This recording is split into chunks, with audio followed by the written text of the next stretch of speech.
Assalamu alaikum aziz ildaşlar. Assalamu alaikum Sapara Aydın. Aleyküm Adam salam seni kemine. Sapara, assalamu aleyküm. alaikum vatandaşlar. Hemmenize salam. Olmuşsun. Kemiğine buyur. Bugün Hava Sapara yine siz görüyen değilsiniz. Temamızın adı ekranda. Yer ve su reformasını hava ve nerede bir milletin geleceğini uğurladılar diye yine Sapara bu tayda aylan örülüp hava yer ve su reformasına gelyasda. Hava şundan uzaklaşıp bulanak. Näçindir bir. Ve bizden başka da hiç kim gelen yok şu tema. Hazır hem gelen yok, öňem gelmendirler. Yine şu öňkü gelmenligi barada gurrun edeli birinci. Owa ondan öň owa näme işler edildi ve şu zatlar yani edilen işler näçin aýdylmady. Ve hazır hem şu wagt yine şu zatyň gurrunu edýäs. Owa şu arada ýene-däm yine etçek adamlaryň özleri reklamasını edýärdi. Neticede bundan hem kim peydalanacak hem menin eline toprak ve pul geçecek.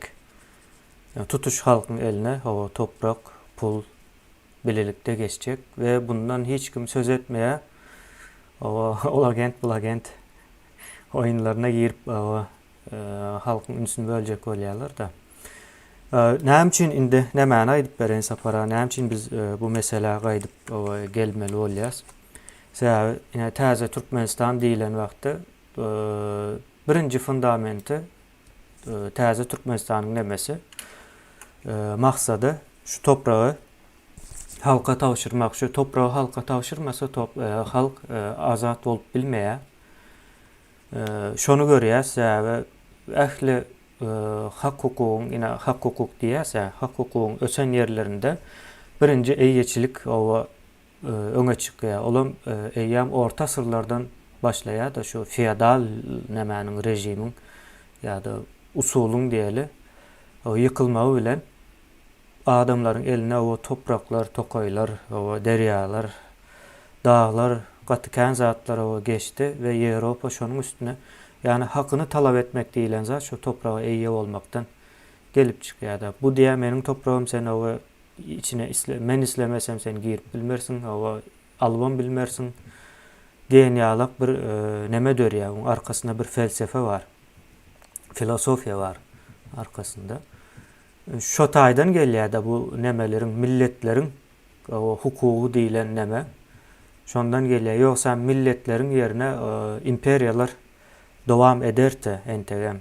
Ýewropada galmady. Imperiyalar indi şu Orsun täsir edýän ene Orta Asya ýurtlar var. Ondan soň ine Hytaýyň nemesi var, Hytaý we Taýwan meselesi bar da şu wagt oňa seretseňizem gaty açyk görüp bilersiňiz şol nemäni toprak meselesidir. Hemme zatyň aňyrsynda ýatan zat. Indi şu arada Sapara ýoş ine tema nädip gireli. Ine siziň eden şu wagtky nemelerinizi gurrun berseňiz o indi bundan öň aýdylmady. 30 ýyl soň o ýene-däm özüňiz aýtmaly boldunuz diýip aýdaly ýani soraja adamlar tapyldy. O şoňa Sapara o beğenmeli olarsyňyz mykän diýen häzirlikçe. bilmedim. Bilmedim. Şeyden var mı? Ama yeme bunu külek bir sorudan başlayalım. O näme üçin Türkmen öz tarihini bilen o. Ben o geçen tarihi Sovet döwründäki tarihi göz öňüne alyp bolmaýdym o. Soňky 30 ýyllarky, 29 ýyllarky tarihini näme üçin bilen o? Birinji soru. O size näme üçin şunu bildirden oklar? İkinci soru, bu sebäpler bolmaly. Siz şonu öz tarihiňiz bilen ýüzleşmän hiç barjak yeriniz yoktur. Siz maymun oynany ýaly oynarlar. Şonu bilmeseňiz, düşünmeseňiz, onuň käbir propagandistski nemeler bardyr, priýomlar bardyr. Onu siz düşünmersiňiz. Onuň priýomlar kendir ýa bilenmizden aýdyp berýär. Hani 40'a 60 diýdik, çüýren balyk diýdik. Ýene şoňa meňdeş nemelerine Türkmen ogly gaty gowy edip düşündirip berdi de. O şoň haçan ulan ýanyna diňde otursaňyz bilmez. Yani bu yani media yarardı. Bu yararı jogapkärçilikli, onuň aşagyna kanuny nemeti bolmasa, bunu islenli adam isledikçe ulan bilýändir. Bunun peýdatyndan delili kändir. Ödüm hem beceti söz azatlygyň faydanyň aşagyny bilýär. Jogapkärçiligi ýokdur. Ben size toğra görýän. Näme üçin taryhyňyzy bilen ýok. Näme sowatly ýaşagymna. Sizin döwrüňizdäki taryh. Gadim taryh hata vermedim. 30 ýyllarky taryh. O şu demetini bilen ýok. Şunam hiç kim öwrenen ýok. Öwretdiren ýoklar. O media var, näçe tanak gadet var, jurnal var. Näçe yüz sanak men jurnalist diýen adam var. O men ilmi işgär diýen adam var. Adamlar bar. Aýlyny, pulny, demesini, hödüýüni görüp görün demeler var. Onuň kuruluşlar var. Näme üçin 30 ýyllarky bolan zady şäherlik döwürnýärler bilen ýok. Mekteplerde de demetler o. Metbuatda tempoly. Bu tarih abi. Şunu bilmän siz öňüňe näde teretçi? Onun sebäpleri vardır. Ben çok sebäbini sizden soraýan. Bilýäňizmi? Kiňe? Akıllı bilimli sowatly adamlar da. Tarih bilmeýänligibiziň sebäbimi? Aydın gurun versin. Aydın. Ben özümün näme aýdaýyn. Indi birazjyk näme olur. Objektivni däl diýip aýdaýyn düşünjem ýöne. Tarih bilmeýäniň sebäbi men pikirimçe biz şu pulun ýyzynda ylgap öwrenen adamlar hemmämiz hem sebäbi ýanky jemgyýete sereden wagtyň hemmämiz hem işçi adamlar. Biz ýer eýesi däl, mülküň eýesi däl. Biziň bar aladamyz şu pul tapmak. Tarih öwrenmek pul beren okda sana bir yerden pul gelen ok. Tarih öwrendiň diýip gazanç däl. Birinciden şol, ikinciden çeşme ýok. Pulun näme diýenem indinde düşünüp başladyk da ol pulun düşmanyň elinde pul bolsa şu wagt çoň üçin işleýäs biz. Onu bilemiz aga bizim maksat pul. Onu kim berýär, näle berilýär. Ýöne indinde düşünüp başladyk şu pulun ýöneköy bir kagazdygyny. Ýani kagazdan başga hiç zat ol. Hatda ki seňdäki pulam sen şonuň ýani gymmatlygyny başga bir ýerlere keskitleýär, sen keskitleň ok. Ine şonuň netijesinde tarih bilemiz ok. Ikinciden hem olar tarihi öğrettiler bize, öğrediler aýdaýyn. Türkmen dünýäde iň akylly, iň güýçli bir millet diýip öğrettiler. Ýani nire gitseň paşaýaly ýaşaýan. Ne şoňa millet biz asmanymyz asuda. Emişe şoňa bolan millet ýanky arkadagymyz baraşsyzlygymyz alyp berdi. Uruşup näme alyp beren olsa da şol alyp berdi. Hawa gazymyzy mut berdi, suwumuzy mut berdi. Ine bar bilýän taryhymyz şol. Ýöne ine gyzykly bir zatlar bar da. Islendik bir ykdysadyet. Ykdysadyet diýende hemme adamyň kellesinde näme bar saparamen aýdaýyn. Ykdysadyet ise pul sanamak diýip pikir edýärler. Ýöne pul diýen zat ýene aýdaýyn o finans işi ykdysadyet bilen bir baglydyr. Ýöne ykdysadyetiň esasy nämesi däl pul. Ykdysadyet birinciden sosiologiýa, tarih birleşýär otar. Soňra şu jemgyýet, umumy ýanky jemgyýetiň özüni alyp barşy ýenesi anam diýen zatlar ykdysadyety emele getirýär. Ine şu tarih ýok, şu zatlar hem ýok men pikirimçe. Ykdysadyet hem ýok. Yani ikinciden tarihi saklayanın sebeplerini aýdaýyn. Näme üçin biz bilemiz ok, näme üçin öwredilen ok. Elbetde ullakan bir iş edipdirler tarihi saklamak üçin bizden. Oňam sebebi şu taýda bir zatlar bardyr diýip pikir edýän. Ona näzir soraw bilen belki siz aýdyp berersiňiz. Sorawlarymyz bar. Bir näçe sany. Ondan ýene bir soraw. Sapara, siz sorawňyzy aklyňyzda tutup menen bir jogap bereýin. Bor. Owa ýanky aýdan demesi bar, owa pulun ýyzyndan ylgamak diýe o gaty dogry. Ýöne men öňüne bir zat goşjak munuň. Pulun ýyzyndan ylgamak owa bir başga bir bolup geçen zatlaryň netijesi bolmaly eken diýen men. elmide ama bir zincirlama gidiyendir bu işler. Yani cemiyetin kuruluşu ya da tarihin öz bir zincirdir. O şu zincirin ucunu ya da bir ortasından bir yerini kessen ondan sonra milletten bolup bilmeyen, hiç sağdan bolup bilen yok. Millet mikan deyip belki gezip görersin. Indi benim aytacak bolýan zadım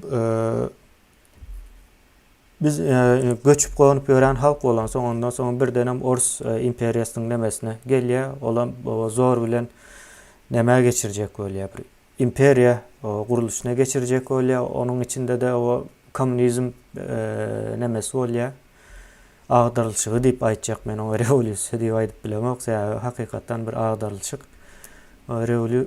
Komüniztik düşünjäniň öňe çykyşy bolýar Orus nemesinde. Ondan sonra şonun içinde o Türkmen çala bişen olmalıda, ham kaldı. Hem zattan uzak oldu, bilýäňiz yani hem iqtisat taýdan hem sosial taýdan o komünist neme arany yaptı daş dünya bilen. Yani bütün dünya şu komünistlerden ibaret mekan diýen ýalakram neme gir veripdirler. Sapara bilmedim şo ýalak neme görýän men, ýalňyşam bolup biler. Indi şu zatların netijesinde yani giden bir 100 yıl belki 130 yıllık bir neme var şu tayda yağıttan çıkarılan olmalı şu topraklığı bizimki mi değil mi meselesi. O taya çelli bolya indi sizin gurun verýäniňiz has yakın tarihte 90-njy ýyllardan ama el alsak bolya has yakın tarihi göz öňüne tutup aýdýan bolmalyňyz. Yine diğer su reforması geçirecek olduk diýäňiz. Elimizde o dokumentler bar, ağıtlar bar, hemme zat bar diýäňiz ýöne. Şu zat näme üçin eşitilmedi? Azrak uzyn boldy, şu demä geljek oldum ýa-ni şu aýdan zatlaryň hemmejesi. O näme üçin şondan habarymyz ýok. O halkyň özü o puluň ýyzynyň ylapýar. O pul kimde bolsa şonuň guly bolup toprağım hem mezadan beripdirler birlerine. Öň Niýazow indi Gurbanoğlu bolar. Ama tapawdy ýok. Ýöne näme üçin aýdylanok ine. Hatta daşynda aýdal Azatlyk radiosu var. Siz ine çykandan soň nämeler etjek bolduň da edip bilmediň diýip men bolsam sorartym. Näme üçin çykardylar seni? Näme üçin giren ok, ýurduň içine gidip bilen ok? O näme etdiň, günäň näme diýip iň azyndan belki günäsi bardyr diýip soralar da. Şo zatlarym ine eşitilmedik. Azatlyk radiosyny gatykän wagtdan bäri görüp gelýärler. Ine Halmyrada any köp adam Azatlyk radiosundan tanaýady. Emma sizinki ýalak nemedäki adamlar tanan oklar. Ýa diýmek çykaran oklar. Ya da uzak durýarlar bu meselelerden. Meniň kam biraz men meňze diýýär. Jogaby meňzedim, toraby meňzedim. O ikisine de meňze ýa, o düşünene, düşünmedi o sora hukmunda siz ýok demesini ýetirsen. Özüm toraby berip özüm jogap beren käbir sorawlary. Sebäbi Sowet nemesi näme üçin ýykyldy? Ne toraby. O yıkılanma sebebi iqtisadiyyatı çöktü. 89-njy ýyl Sowet Soýuzy çöktü. O Türkmenistanam bir katarda bu da çöktü. 89-njy ýyl 88-njy ýyl elbetde 89-njy ýyl batdy. O ýöne batmady, dol batdy. Onu näme üçin aýdan oklar? Ne dokumentde hemmejeden bar. O tarih bolup duranda adam. Näme üçin radio, telewizor, gazet, jurnal ýene şoňa meňzeş demeler. O tabiat taýyp çökön deme diýerler. Onun ýöne Türkmenistanyň nemesinden näme üçin aýdylan oklar. Gotagroprom diýip bir idara batdy. 89-njy ýyl çöktü. Aylık verip bilen okdular. O iş yerleri yaktı. O inflasyon var. Ya, ayda 30-35% inflasyon var. Bir ayda.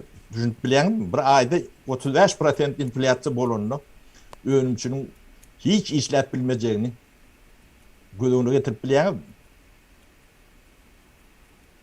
ne şol realak yağday var. 89 yıllar. Onun in ulu idare de Kotagaprom demek Türkmenistan'ın nevtinden kadından başka nimetinin sütünün ne büyüğü. O tayda 700, 800, 900 iş yeri adam işliyor. 2,5 milyon halk çörüğü yedi şu tayda. O oyuncaklar da Senağa da mıydı onun için? Yani şu o hocalık benim kayıteden işleyen dağıtılan hem beceririm çok o iyi yani. Min pişi prom dedi, mesela maloşun neydi, yine şoma mendeş. Bu topor nemeler vardı. Kuruluşuna çen.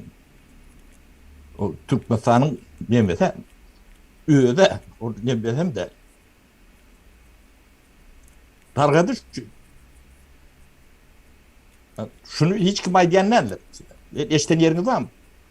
Şunu alak çöküp bir Türkmenistan'ın nemesi. Siyasi karayışam edilmedi. Sovyetler Yok. var arada, çökme var arada. Hiç baka da veriyen yok. O bunu yani ben neyme planı deyip neme diyorlar oğlum ben şöyle adamlara yönü yurdum bilmem. O tenden kömür edecek ya. Teyzal burada edecek. İlkulak bir yaşap görünmeyen bilmeli. Problemanı bilmeli, ingurman. Yani profesyonel bilmeden koloydun bilmeli. Ne bu tarihi nemedir? Ben şu dokumentler nemet dokam arşivden neme çıktı da yine şu yani telefonda spravочник o hocalık ministerstva ve pромышленность yılı 92. yıl. Ne şunun için ne? Ministerstva önüne değişti. 800 900 adam var hem becanın adresi demesi telefonu hem adı hem beladı var da. Onun yerlerdeki oğullardaki yani etraflardaki vilayetlerdeki idareler demesi. 92. yıl. Şu 89. yıl şu yoktu. Şu ayda 900 bin iş yeri var. 900 bin. Şunu soracaktım Sapara. Ne için 89. yılda yok da son 92. yılda dörede. Bir maksadı vardır diyecektim ayttığınız zaman aslında. Şu deme ben çağıram şu. Yetişe değil ya. Şu ağzından zırtına çendi. O schemasından komplikasyonuna çendi. Kadrından belirlemesine çendi. Şunun hem mecetini yedin adam ne. Ne tarihini hem cünneme diyorlar. Türkmenistan'ın tarihini şuraya alak öğrenimçilik deme öğrenip başladığımız hem mecetini aşağıda. Bir yerine ben çıkar. Ödem ulu harp bilen çıkar. Başka adamlarım katı kendir. Mahvur kendir. Şolun bir yerine ben çıkar.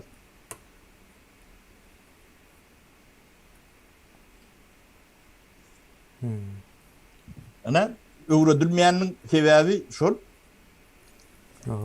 Ödem şunu başlamızda 2 tane oturuş bilen başladık.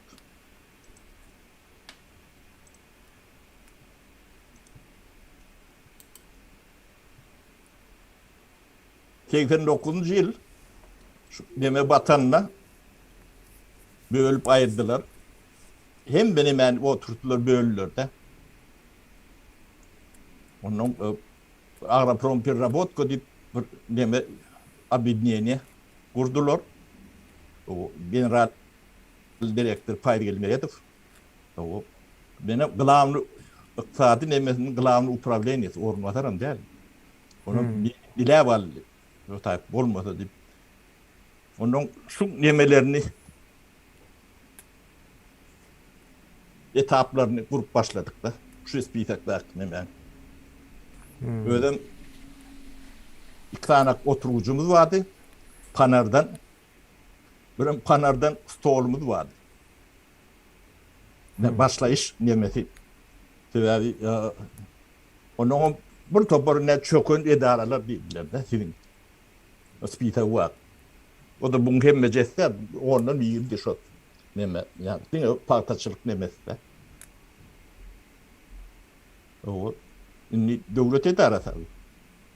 Devlet idaresinin kurulunu yani abarot meselesi diyorlar da sermaye dolan sermaye vermeli. O da yok. Yok diye de vermeli zaten de yok diyorlar. Onun boyunlarını alıyorlar. Hiç nemesi yok. O nerede işlemeli ya? Onların işleri yok. Yani kurdular. Etmeli ne yardayları yok da ne edeceklerden biri yoktur. Şey yani dargatsan alıp çıkar yine düşünce öden ettiler de. O bir tane işlet bile yoktu. Yani dargatsan işlet bile diyor. Yani dışarıda 25, 30, 35, 45% ayda enflasyon. Sen ne malını öndürüyorsun? Yani yüklü mekanı yem şu hava uğurluyordu. O enflasyon ne yemediğini düşünen yollaşım yok. Ne yemediğini bilen yok. Ne şu tayda bir mümkün bilen Krasnitsk diyorlar. Mümkün bir durumlar vardı. Şunun yanına varıp düşündürüyor. Düşünen diye. Ben düşünüyordum gene noktaya pul yok diye. Ben düşünüyorum bilen ben çözüp bilem o hadi. Kredi verdi ya. Kredi de verdi bilem. Vermeden bu idare nerede işlemedi? Kakamın puluyla ya. Atamızdan kalan dağıt bilen işletip olunu o. Adam almalı. Adamım yok. İki tane adam. Ne payı 50 bilen ikimiz de. Pulum yok olsa işler nerede varacak? O yani fondlar platı deyip pırdat veriliyordu. O da yok. Yok hiç bir köpük yok. Ne? Dokument vardır tarihte. Tarihi öğrenen oldu. Nemen öğrenen olsa da atları öğren böyle. O bunun bir de yani telegram edip verin. Öyle 6 aydan sonra midine verirsin. Burkardarlık. 6 aydan sonra 2 haftada verdik. Onun skemaları vurup başladık. Hiperinflasyon, yön enflasyonu değil. Ehli sayı sonralık. Yeki bizler. Ehli sayı sonralık. Ne tarihi bilen olduğumuz şu doğrum İslamik Respublika'nın dereden 50, 60, 40% aşağı düşüyor. Pribaltika'da yaşayan milyon oldu. Ortadan sonralık.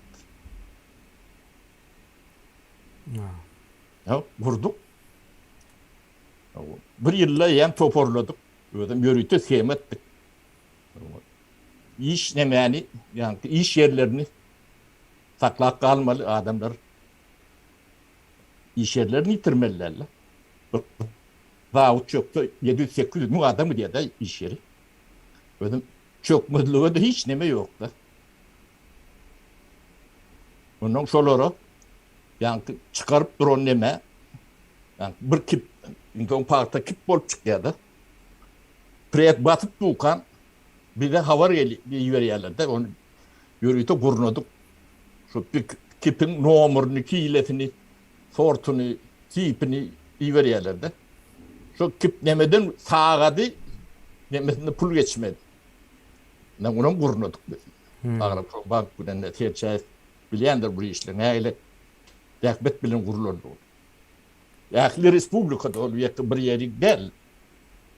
O bir Davut ya fabrik, bir Davut öğününün sağadından bir Davut geçmeyen pulu geçmeliler. Sapara Ehli Respublika diyeniz Türkmenistan içindeki pulla değişli neme var olsa ama O bir de değişti deme şu sizin üstünüzle ne diyorlar mı? Yok. Bir de değişti ilk bilet. Bir de Ehli Respublika'nın içinde nemeli mi var? Parta nemeli. Ne işlep başladı. Onun yani riski inflasyon giden o var. O dur. O bolt dur. Riski biz orgun upravleniyor var böyle sizlerlik. O yan tağım köysögüm biz yanalı yani önümçülük yanmalılar. Olur ayakta taklamaz. Olur ayakta taklamazsan seni mülyan oldu ölüyor hem bekse mülyede. Ana şunlarlık bir 6-7 ayda toparladık. O işlep başladı. Bunun Beylik Respublikalarda şol orayalakta. Şolun yağdayını ulanıp başladık. Olara da şu orayalak kömük gerek. Yani Özbekistan bizim kâla edip bilmedi. Çok katervet yağdaydı. Orsayda edip bilmedi. Hiç demedi bilmedi. Şu yılın statistikasını seyredip görün.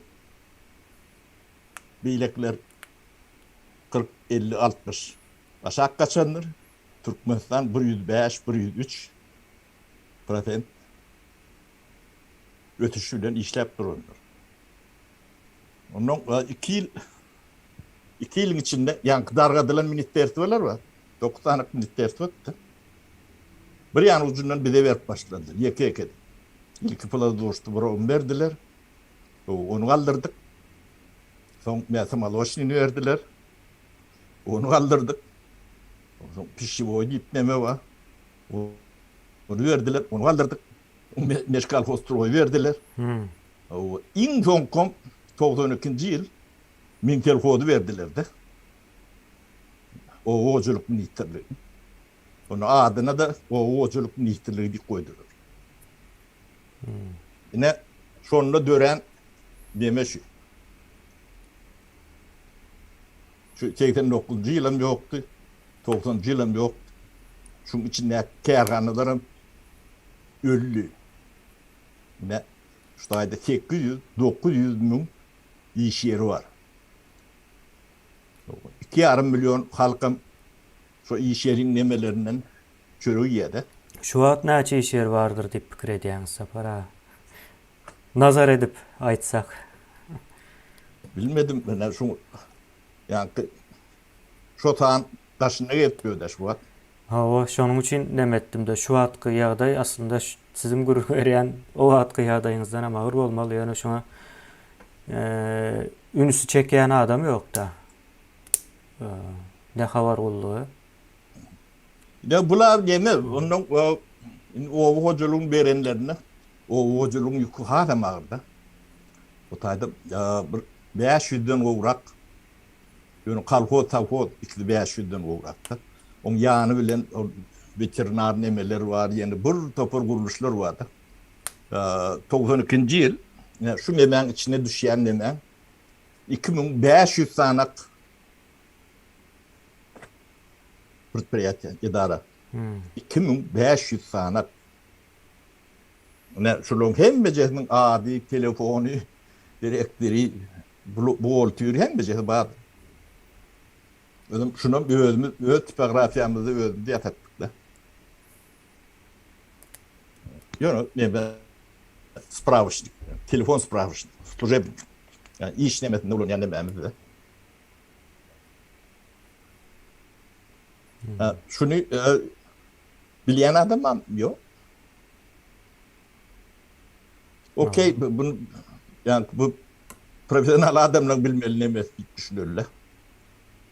Onun o hocaluğun verenlerine o kaldırır yalak derler.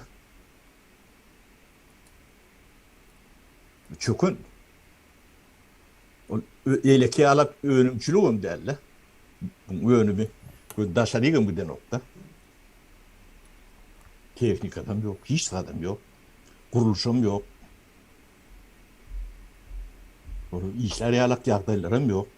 Yani şu at yağda yalak, yani şu at şu yağda ütküşklat değil. Yaşap bileyelim. Hem bir adam var, yerim var, suğum var. Ne mi de o yaşap bilen yok mu? Şu adam şunu alak, yedir şunu alak. Belki de bunun beterdir. Abi Bu at näme de onu daş işläpdi da dünya işläp. O döwür daşam ýokdy. Daşam çökün. Yani tabiatta öyle çökün bolsa. Daşam çökün bolýar. Onu näme etmeli? Reform et. No, yer su Yer reforması su şo taýdan reforma. gelýärmi? Şondan gelýär. Bir de ne bu da geňdir gaty. Bir de şu reformany etdiýen adam ýok. Döwletiň hiç ýerinde ne büdjetinden şunu göwürler terişdi. Görürsünüz. Ne ýolbaşyň ýa-ni niýazbyň ya da gazet, jurnal, telewiziýa şu reforma edilýär diýen ýerini bir ýerde eşdenelsiňiz. Eşden bolsaňyz aýdaýyn. Şu hojaluk nemeti reforma edýär, ýer suw reformasy edýär. Yo eşten däldirler sä käbir adamlara sorasaň yer su reformasy näme diýsen traktor almaly. Ýene dökün almaly diýip aýdýarlar. Ödem eşitlen yani yer su reformasy döwlet üçin, ödem agrar bir döwlet üçin kiçirat bolmaly ala. Sen ruhnamaňdanam, sen garaşsyzlygyňdanam, sen beýlik zatlaňdanam hat önümli adam. Yer su reformasy diýip. O näçip bunu ne gazetlerde, jurnallarda, yani metbuatda, içinde daşında ne aydan vardır, ne yadan vardır, ne de şunu bir yalandan çınlan analiz eden adam vardır. Bu geňdir gaty. Bu talaba bolun eldir. O. Bəli, indi şunu ýa sonra çykýar yer su reformasy. Türkmenistanyň içinde, Türkmenistan diýem, indi mysal üçin Ýewropaýaly ýerlerde oňaly reformalar birazjyk ansat we fundamenty taýýar diýin, Altyapy var. Ýa-ni SSR'den soň ya da totalitar sistemadan soň o zat ýok. Altyapy ýok, hiçbir düşünce bolsun, beýleki bolsun. Yer su reformasyny katı ulu çıktıcıdır. Şonun pulunu verdiler size? Türkmenistan yankı hazine olsun ya da hazine var mı diýip soramaly. Aýdy. Yok. Aydın. Yani şu adyny aýdyp bilmeýän adam pulunu verir. Onu havan hemen bellek geçelim. Vatandaşlar reforma sözünü köp adam yanlışlık düşünýär. Reforma diýen zat bir zada remont etmege, meňzemeýär reforma diýen reforma diýmek düýgünden täzelden gurmak diýmekdir. Täzelden gurmak däl, öňkü bar bolany birinçi ýykmaly ýa-da üýtgedip täzelden gurmak diýmek reforma diýmekdir. Yani yine men Russiýanyň nämesine seretýän reformalara näme bolupdyr. Girişim diýende reforma etjek bolup tynançlyklar boldy Russiýada. Ýöne edip bilen oklar sebäbi birinciden Russiýanyň şu günkü iqtisadiýaty şol 30 ýyldan bäri iqtisadiýaty bir reforma etmäge, döwlet meçberinde reformany geçirmäge güýji ýeten ok. İkinciden hem olarda da ýene fundament ýok, altyapy ýok reforma üçin. Edilşo yer su reformasy üçin. Şoň üçin ýani Türkmenistanda da meni şoň üçin soraýanda reformaň näme näli çykdyjysynyň bolýanlygyny bilýän. Şoň çykdyjysyny kim boýnuna aldy? Haýsy guruluş? Sebäbi bol ansady işler. Men özüm boýnuma aldym. Näçedi bahasy?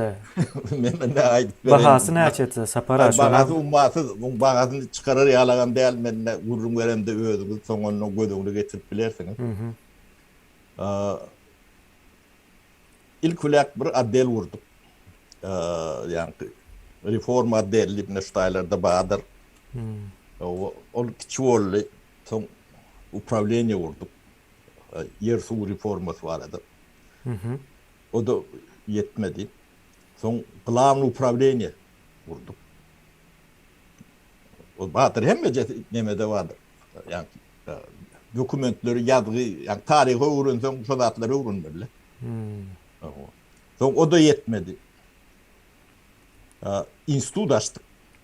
Yer su reforması institutu. Nirede adres nirede sapara.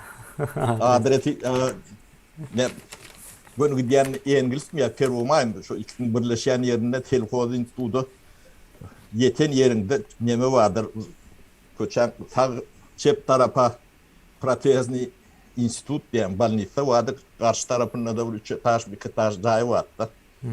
Şu institutumuz şu tarih yerleştirdik de. Ödem gendir Türkmenistan'ın tarihini men olum bilen. Men özüm açtım institut. O hiç kimden soğuramadım o. Yani açan deyip ayttım ben. Apavişad ettim de. Niyetlere de ayttım da payda gelle. Şu olmadı borun ok. Vava kulübü da ayttım. Olur yok çocuk aydiyalan baydan oku. O da atlar ödenemiş. Yok. Onun başını belledim. Geldim Raç. Akademik. Geldim Raç. Ordinatör vardır Babayev. Akmurat Babayev. O da köyüne o hocalık. Onu ordinatör ettik. Dememe şu institutun rektörü mü? Rektör ne o belledim. Rektör ha. Onun bütçeti var. Statın respisaniyeti var. Aileyi, günlüğü. Onun studentler var. Onun yatacak yerleri, turcak yerleri. Onun çıklayıcıları var. Hem ücretlerini var şimdi. Näçe okuwçy alýardy? Ay 30-40 ilmide ama Mehmet bu da bir aylık, 2 aylık Mehmet diyorlar. O gelip katnap Mehmet diyorlar da okuyorlar. O yerden getir. 30-40 katı kän sapara aslında. Kän. Şonça adam yetişse, bu işler için 2-3 adam yetýärdi aslında pikirini. Baştan ben sözünüzü öyle hemen aytıp geçeli institut diyende vatandaşlar diňe näme diýip pikir etsen ol mektep ya da näme diýilýär okuw Bu ýeri bağlar institut yani öwrediyen neme.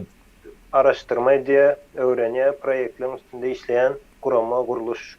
Arge diýip aýtsak boljak mı? Şu gelip çıkışa Arge nemesinde formatında araştırma ve geliştirme diye Türkiye'dekiler bilýändir onu.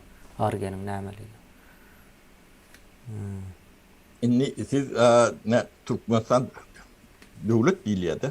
Şu devletin bütçeti vardır. Ne şuları alak edara bular öğrenimçilik bäle. Bütçet edarati bolmaly. Şuları devlet teriste öğrenmeli. Ne? Bandan teredik görüm, dokumentini kaldırın. O teristesini nereden alıp birler şunu? Kimin golu varmış? O kimin golu var? Ne edip berliye? Yönü bu önemli da şunu näme üçin Türkmenistan'da bir gazetede, bir jurnalda, bir nemede çıkaran oklarda. Bir yerde eşitmediler. 30 yılın içinde ne Türkmen cemiyeti. Şunlarlık yer su reformu ediliye. Ne şu aylarda doğuşup dururlar, ne şu gururumlar bolup dur deyip bunu görmediği alağım derler. Hep dedi. Yani institutun adamları yeni tekli tane grubu vardı. Yani görücülük grubu deyip at verdik onun bütçetleri vardı. Demeli hepsinin borçları var. Şolar bilen her vilayette hep dedi birinden 700-800 kârde mündürüm geçip durur adam yığınap. Öyle hem meriyem havar veriyordu. Ehli kadiyet, jurnal, televizyon, onun milli iffetine, kıgıbatına çekin. Ehli neme bilen gidiyordu. Şunlarlık ayın plan yerde şunlarlık neme oluyordu. Yerli, merkezi, hem orgunlar biliyordu. Devavi yankı, eli aparatlı, nemeli jurnalistlerim vardı. Şolum hem met katnaştılar. Yani Türkmenistan'ın kadiyet jurnal nemelerine hiç görünmezsiniz. Yani görülün oldu, aytırlar, iyileştiler. Plan yerde eşittik. O eşitilmeyecek zat değil. Her obulsa, bu adam yığınayan olsa, ahilden bir ol başı, ahil demediyen olsa, o ne için emedilecekler. Eşitilmeliler. Yeni atlar vardır. Ne için diyen soru biz berip bilemiz ok. Yani problema şu tayda. İstendik bir zatta biz neticeleri görüyoruz. Elbet diýer. Ýöne näme üçin diýen soragy soramyz. Ol näme üçin diýen sözü men pikirimçe çağalara birinci öğretilmeli söz çomuk diýen. Agzybirlikden öň, garaşsyzlykdan öň näme üçin öğretmeli? Ýöne şimdi bu da bilmesem adam hemme jek çykdyjysy bardyr. Bular mut bolýan dat deldir. O Sapara bir soragym bar menim. Hı. O çıktıjysy edilipdir, açılıpdyr, ýöräpdir o okuwçylaram bar ekene. Näme boldy soň bu institutun? Ykbaly näme? Ikballi biz vakaga işledik demesine çenin. O son bizden son yankı geldim rahatçı Telefon İnstitutu reaktör ettiler. Akbarat Babaviç'e bu yine de prorektör ettiler de. Yani bu institutum yaptılar mı kan yandır? Yok da. Ha, bolya yapan olmalı da başka öğrenemesem yok. Onu maydan okur da. Tabii Tamam. o pulunu verip bilecek deme yok da. Ýene bir soraýyn Sapara şu institutda edilen işler näme? O näme zat çykdy ýene? Onu maydıp bereyim. Näçe ýyl? 2 ýylmy? 2 ýyl galdy dälmi Sapara? Hay şu men gidiyen çaba bady men giden ton o näçe wagt bolany 2,5 ýyl diýeli. O 2,5 ýyl, o 2,5 ýylda näme işleri etdi? ähli şu nemen yer su reformasynyň metodologiýasy var da. Sözlüge. Neme metodi, Ha, metodi. O şolong metodlaryň ýa o hojaluk diýende bir neme däl ol. Giden pudoklary var. Mallarçılık var, kuşçuluk var, ekrançılık var, partaçılık var, üzümçülük var, meyveçülük var. O bar da bar, o hem bejetni yankı bir nemeden sürüyorum bu nokta. O teknikatı var, kuruluşu var, yolu var, onun üçüncülüğü var, o zapçatı var, teknikatı olmalı. Ne, şu da atlar hem bejetinin birinciden metodologiyasın, ikinciden näme gerek? O materyal teknik bağdatı gerek. O materyal teknik bağda diýmek näme diýmek? Teknika diýmek. Yani, kural, tapçal, yine dökün, ekin, su, hemme de hatta. Yine şu ýyllarda şu materyal teknik bağdatı, yani men şoň muktaryny sizin gözüňize getirir ýalak aýdyp berýin de. Şoň muktary Sovet döwründe 15 ýylla gelmedik teknika şu 2 ýylyň içinde gelendir Türkmenistana ha. O 15 ýyl on deňeşdirip göräýmeldir hemme jem dokumenti bardy buda. 15 ýyl Türkmenistanyň alan teknikasy bardy merkezde. Goşýet. Ya Sovet nemetinden diýelim. Şondan kän teknika gelendir. 2 ýylyň içinde gelendir. Bu terişlerini nereden alın deyip sorayan adam oldu mu? Ya şu büdjetini seyredeydin. O nereden geldi Sapara? Aýlama ördük. Bir köpük beren bolsa döwlet, o tebe döwletiň statýasynda su yer su reformasyny geçirmeli bir statýa ýok da. O büdjetini olur ýalak neme de ýok. Bunu edip ýörse bol bir de etdiýen adamam ýok da. Maňa niýadyp ýa-da ýokurdan ya baba kulüten reform etmeli. O näme diýip soran adamım yok da. Şunu näile geçiye gidiye şu arada şunu dinläli diýilip yani döwlet ýygnaklaryna da çykarılan ýeri yok da. Geňdir. Ýöne iş gaty ul depkinde ýörepdi da. O şoň üçin döwletiň içinde bir döwlet ýalak bir zat bolup galýardy öýdüň. Olur ünten veren okur. Bu zatlar bağımlı yok mu? Jurnalistler şu zatlar ünsü vermeşeyalak yok orada aklar mı ünsü veren o? Yani şu zatlar bu şey börlünün bileni o. Ya düşünen o. Ya havar veriyendirler. Daha da uğurlat bölür diyendirler. Havar verenin şey deyip veriliyor da. İş edip börü o bir zatlar edýärler. Gaty gowy deyip habar vermejegi belli yani. Yo, onun sözüne de sen halkı yani iyimit bilen üçünü mü etmeli? Bu şekeri var, Kertişkesi var. Göğünde ölmeyen zatlar da bular. Yağı var. Yani metketi. Metket de Türkmenistan'ın metket diyenlerdirler. Peyniri var. Yeni ontu var, buntu var. Giden demeler var da. Şolaron ediliyor, saat diyalak üçün ediliyor. Yani 100 bin ton kertişketi geliyor yılda. 100 bin ton. 100 bin ton. Türkmenistan şonça kertişki yetti. Ondan 100 bin ton şekeri onu getiriyorduk. O min torkla atlar ama basarın okurda onu bile buyuruyordular. Getirip veriyordu. Metketini getirip veriyordu. Onun uğur tüyt. Tüyt yok var Türkmenistan. Uğur tüytünü etem yok. Etini Türkmenistan'ın öz mali ikaya yetkendir. Öz malını işe. Taşınlar gelmeden iki yarım aydan tuturuyandır. Bizim mahallememiz kapasitemiz odur. Etem gelmeli. Yani o da atlarım geliyor.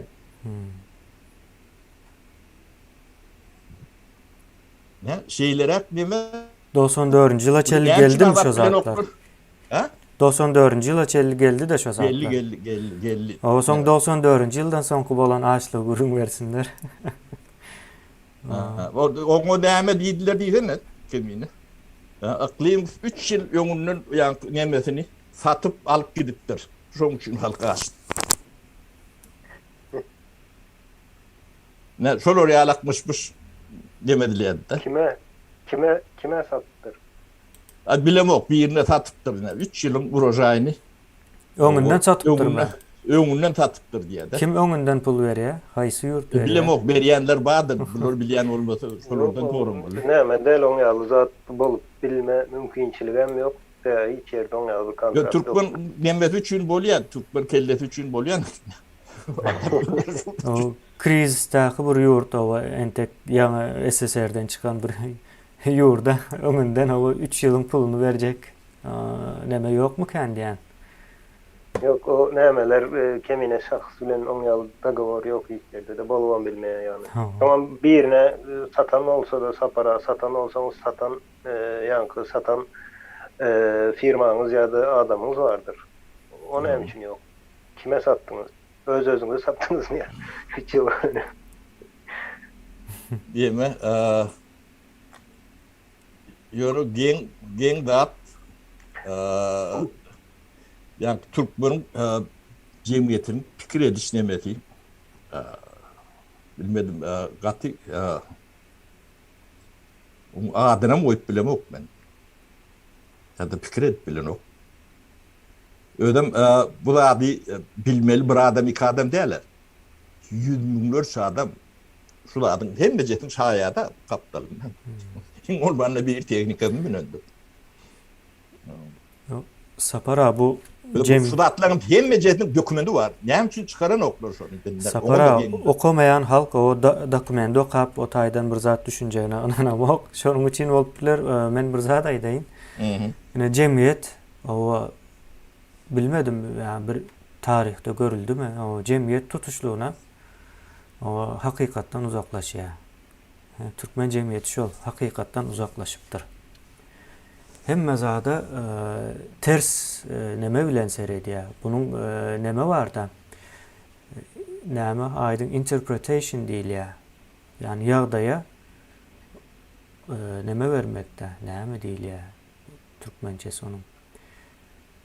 Türkmençe söz bar mı ýokmu? Interpretasiýa vermek. Ha o şonu berip bilen ok ine gaty ýüzleý berýär.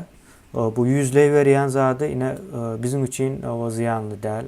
Neticede şu zatlara o düşünmesen yoldan uzaklaşıp barýan, yani doğru gidip barýan yol var senem o dünýä diýeli şu doğru yol senem şu taýyk gidip barýan o taýam uçurum var, garaňkylyk bilen ok näme çykjany ýöne doğru yol däl.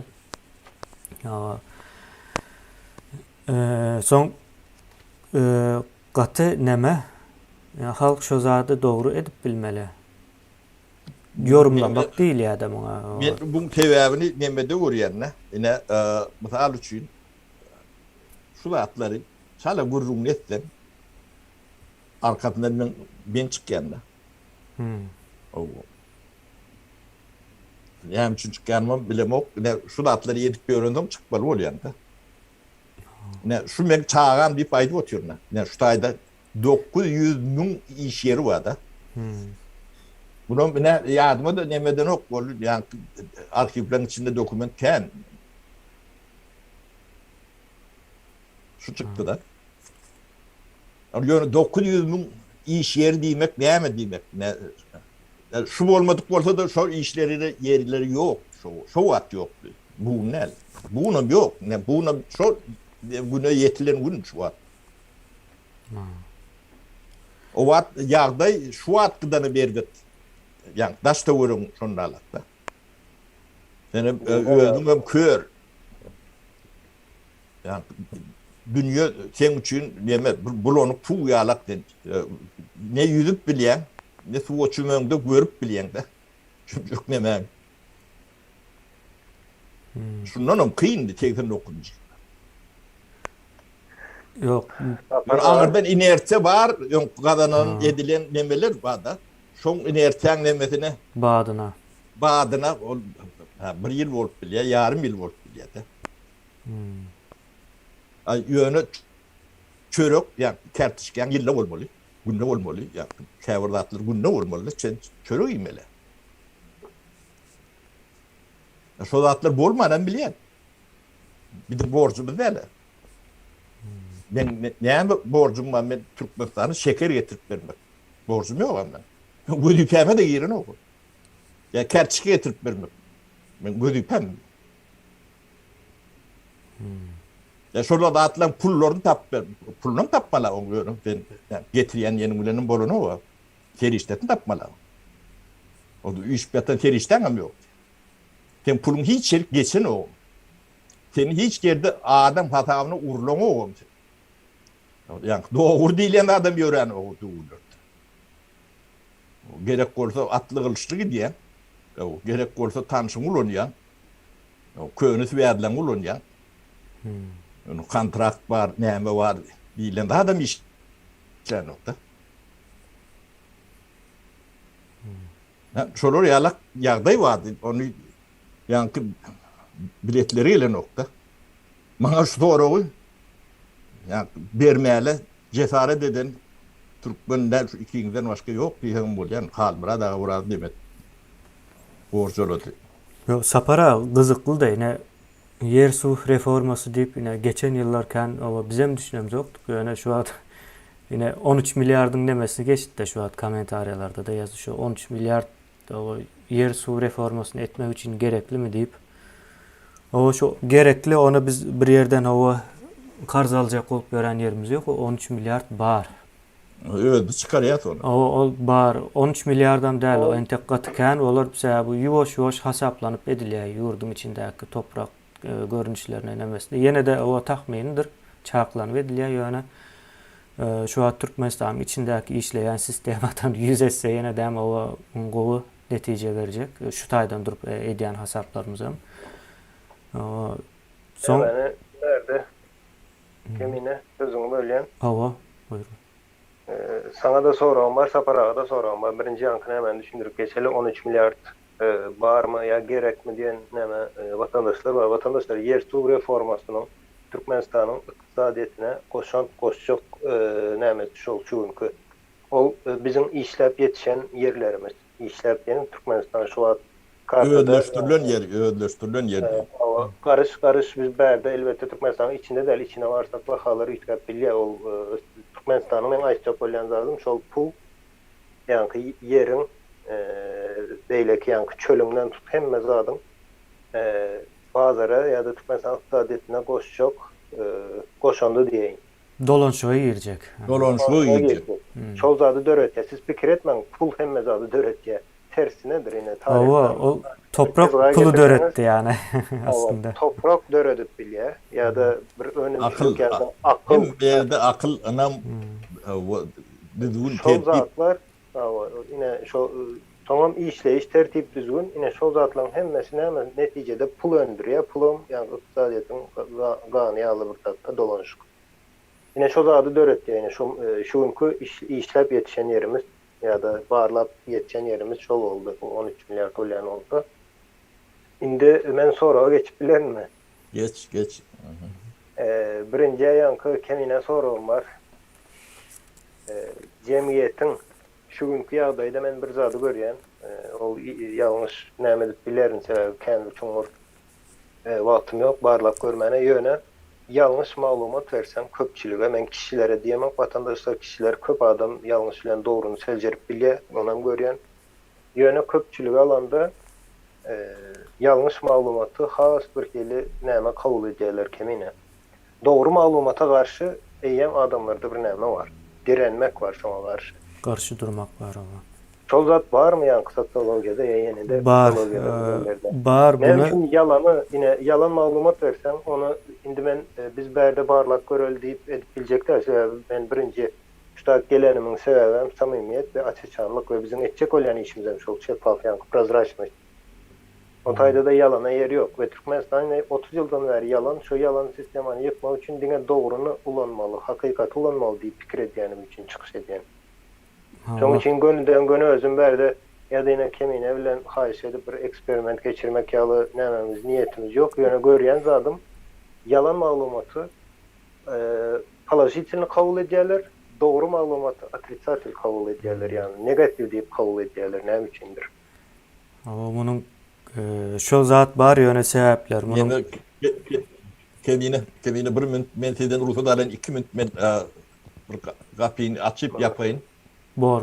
Ruhsat Separasyona men soran gelýän. bardy. Yok gelýän 2 minut dömdüler 1 minutdan kapyny kakyp bu da bir mihman gelipdir öýden. Men şonu bir näme Ama men o sorağa jogap berýänçem hawa. Aýdyň ine näme de bunun ýanky aýdyşmaýaly bir näçe sebäbi bolup bilýär. Şo zat näme etmä. Birinji sebäplerinden biri o jemgyýetiň nämesine seretmeli, o bilim derejesine. O nä derejede o bilim alyp duran. Bizim jemgyýetimiz eýem besbelli. Gaty ýüzleyip pikir edýän, o çuňur näme düşünmeýän, gynansak da hakykatdan hem düşünen o. Şu ýüzley zatlardyr. Ine ýalanam gaty ýüzley bolýandyr aslında. Çalaja pikir etseň şonuň aňyrsynda nämäniň o dengelmeýän ýeri bardy. Ine türkler uyuşmaýar diýär ha. Aýdan zatlar o dengelenok diýip o bilmeýär ýerleri bolmaly da. Ýöne bunu ýanky aýdyşyň ýaly şahyslarda seretseň näme bolup bilýär? Bu şahyslar aldatyjy bolup bilýär erwet tarapy. Bunun hakyky ýüzi o köpçülikde ýüze çykýandyr. Şahyslar o senin bilen näme etmek üçin, o dogry ulalaşmak üçin ýa-da şol wagty baştan geçirmeli-de. Näme diýär? Bana bor diýip o geçeýin diýen ýaly bir näme bar-da bu taýda. Şoňa bor diýeň de kellämi artmasyn diýen ýaly o senin bilen ulalaşykda bolup bilýär şo kellämi artmasyn diýip. Soň şo taýdan ýalňyş nämeler gelip bilýär. Ýöne bunu köpçülikde görüp bolýar. Ine ýanky çörek bermeýän meseleler bar da. Aýdala o şu at çyksa ine o bu taýa o näme diýärmiş? Agentmiş diýip aýtsaň. Şonu görýänleriň sany gatykän de şol videonu görýänleriň sany. Ýöne o zat çörek beren ok netijede. Dogry dälmi? Ya da ine şunu görüp bilersin, okuwçy okutup gören bolsaň, men hem okutup gördüm azrak. Şu tema düşündürüp başlasaň o uykusy gelip başlaýar, o gözler başga bir ýerde ýa-da gözler bir ýere näme edip galypdyr da, doňup galypdyr şo taýda.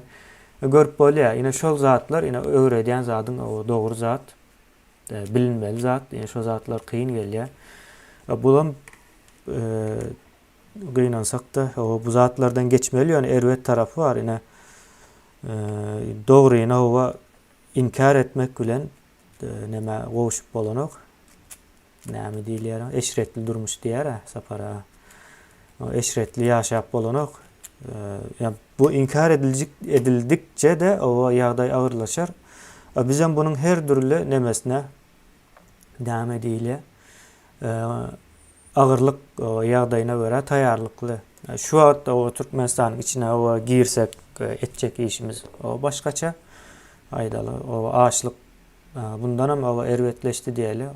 Ondan soň etjek işimiz o başgaçarak. O doğaly o millet kalmasa o ýurdun içinde o açlykdan gyrylsa ondan soň etjek işimiz var. Yani şu milleti nädibem bolsa ayağı dikeldip bilýäs. O A plan, B plan, o C plan gidýär. C plan diýeli o. Ýöne yalan o tez ýaýraýandyr gynansak da. Waty gynançly. Şimdi çumur analiz diýdin ya da bilimin netijesinde edilen analiz var da yankı. Näme diýile deduktivni diýen. Awa. Doğru olur.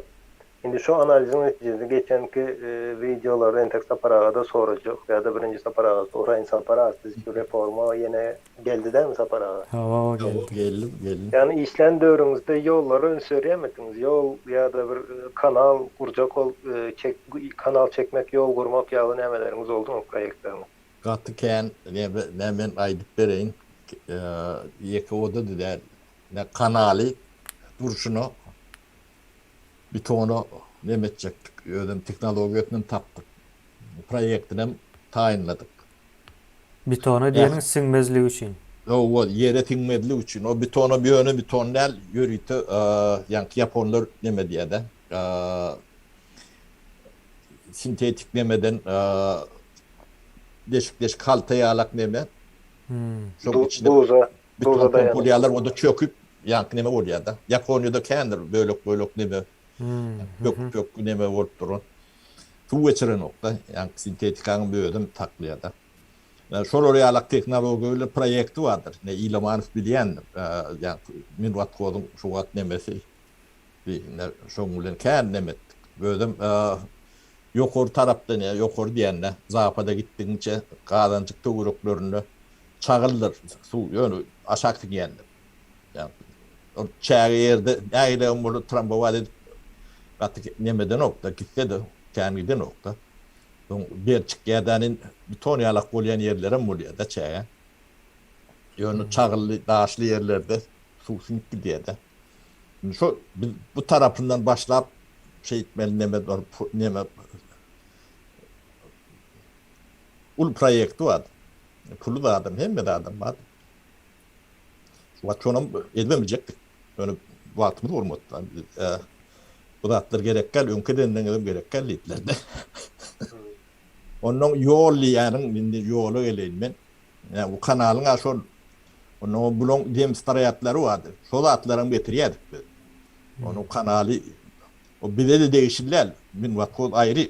Bir de değişirler olun yönü. Pulları yok, ferişte de yok. Şol atlarına kömür ediyorduk. Yine İlomanow bir oldu. Şayatlar o elinde mı bir yanında da o suwsuz hiç tat bolmaýanyny bilýärsin. O şol soň Niýazow o guň içinden gazyp suw geçirip berdi. Şol edilen olsa kölen bolardy şu an. Onun bu ýeki o da däl yer açmalyk. Sebäbi ne bu da ýani reforma material teknik wadatynyň bir parçasydyr. Ýani yeri uranyp bölülen, ödleşdirilen ýani şu wat kalhodyň we sawhodyň ýa daýhanyň ekip ýören ýerleri o paýlap berende ýani şu taýdaky ýylata 2 hektardan 3 hektardan 2,5 hektardan şonnalyk düşýärdi. Oň bilen ýani efektiw ýönümçilik onda da Türkmenistanyň şertlerinde mümkün näle. Şo datlary çözmek üçin bir Broblusun yeri ýalak, ne Maroblusun yeri ýalak yer açandyr. Täze tarp yerlerden.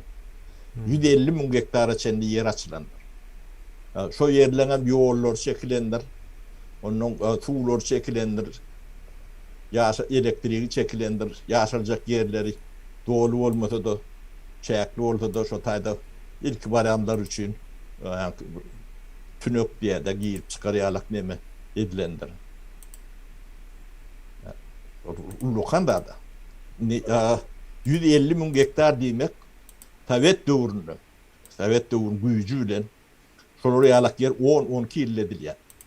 Häzir 15 ýyl. Ne gödüňe getirip bilýäňmi şu maştaplary. Ha, oňa eme büdjete teredin. Şo yerleri öýdleşdirmek üçin Türkmenistanyň büdjeti min telkoda pul beripdirmi, bermendir. Ne akıllı adamlar şolar ýalyk soňra bererler. Oň terişden birden allyň diýen adam ýok da. Ne aklyň edýän dadydyr. Bular başga da gödülýärler, başga da neme diýerler de. Onuň ne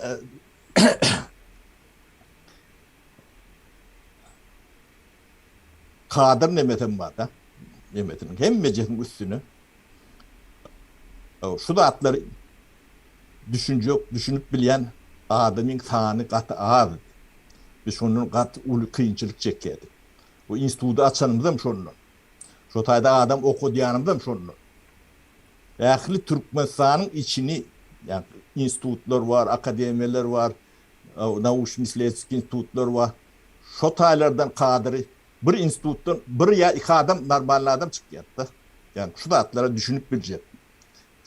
Şu da atlarda ulanyp boljak. Şolong hemme jetinden teklif sana dörejülük neme döretdik de. Ödlerim akord pullary foro çödüm. Bunu ornaşdyrmak. O her sene bagaty var.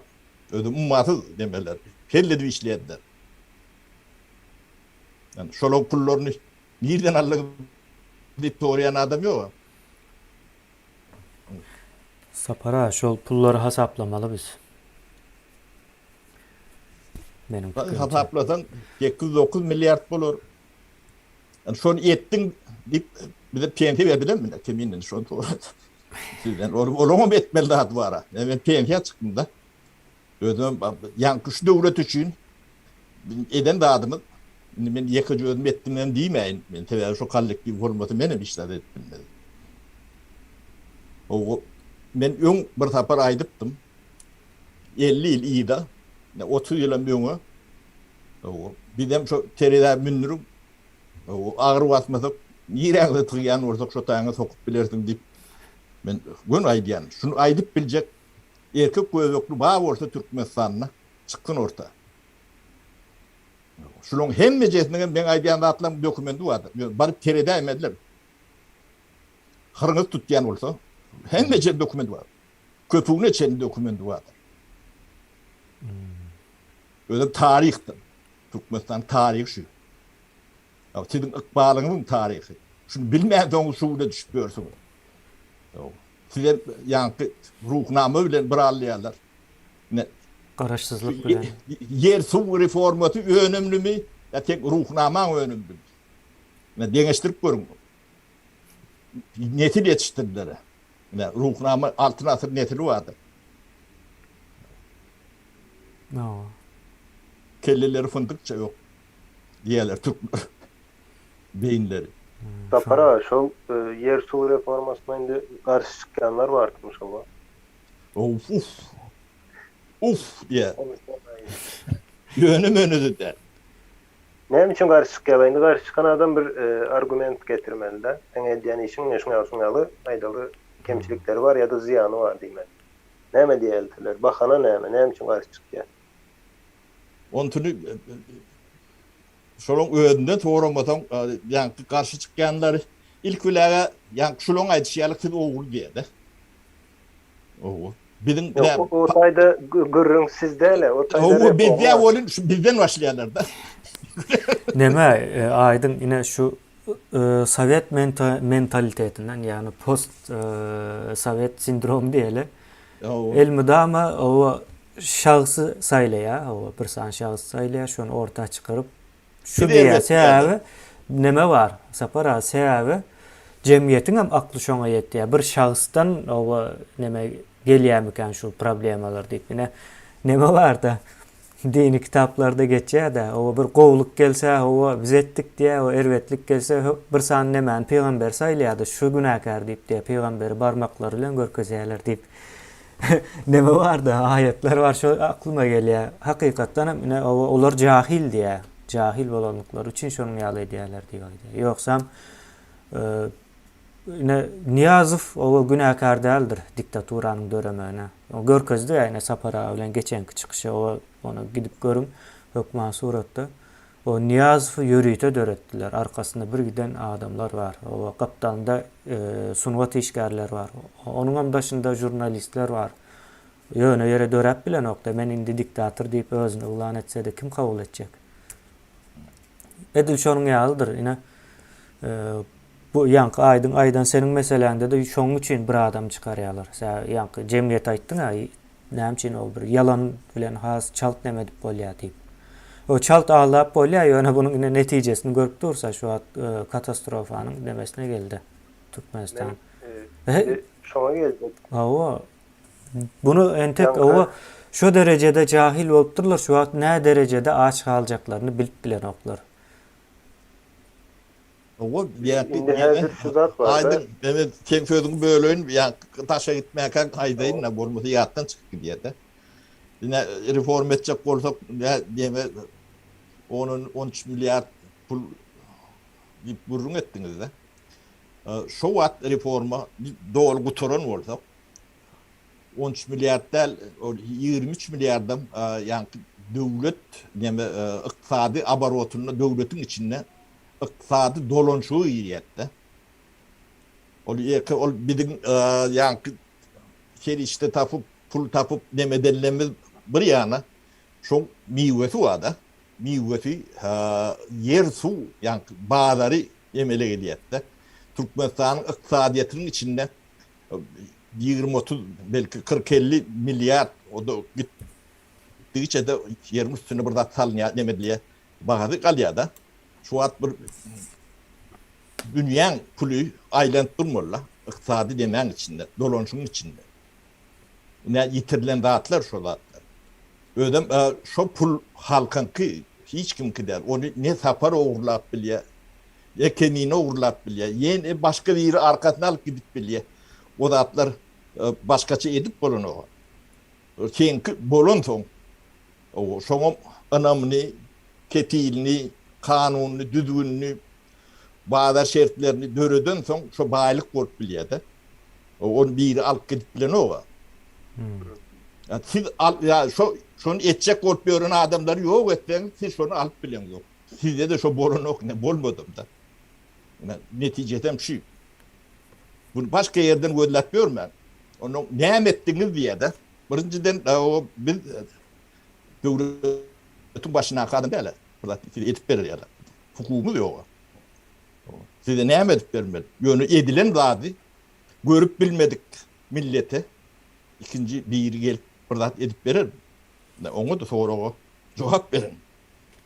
Bu da bir toğra oldu. Yine şu zatları siz görmediňiz. Ben günem bäri sizin görmediňiz. Şuna men apaliste ne dip göründirim var. Şolong diýiriň agynda şu sözleri eşitdiňiz mi? Şu reform bar. Ne 30 ýyl nemetip görsüňiz da. Ol birini öwüp ya bel nemetip gör. Ya şol wagt agdy birlik diýdi, agdalylyk diýdi. Olary da tereden şolong şu zatlar bilen işi bolan ýeri ýokdy. Neme Sapara o romantizm diyen dövrü geçiripdir de Avrupa. Şonu mengzejek bolupdyr ol agzy birlik o ýakyndan seretsen ýöne olan bolmandyr da. Olan bolup bilmendir. Ýöne şu netbuwatda bunu neme diýerler de. Men ýanyma ne bir kitapar realny bir gyzal kameralaryny alyp geldi de men radio komitet, radio telewizionydan dik geldi. Men kabinetime geldiler. O onun şu matlar barada gurrun etdik de. Film ally Mehmetdi. Ýagty bardyr arhivlerde. O ýöne men çilim çekkendi. Şolar giýrende men kabinetim ýa neme ýalakdy da. Tüstülep buldu. Şu adam çilim ölçürüp onun sorularını cevap verip başladı da. O da yani doğru ölçün nerede de.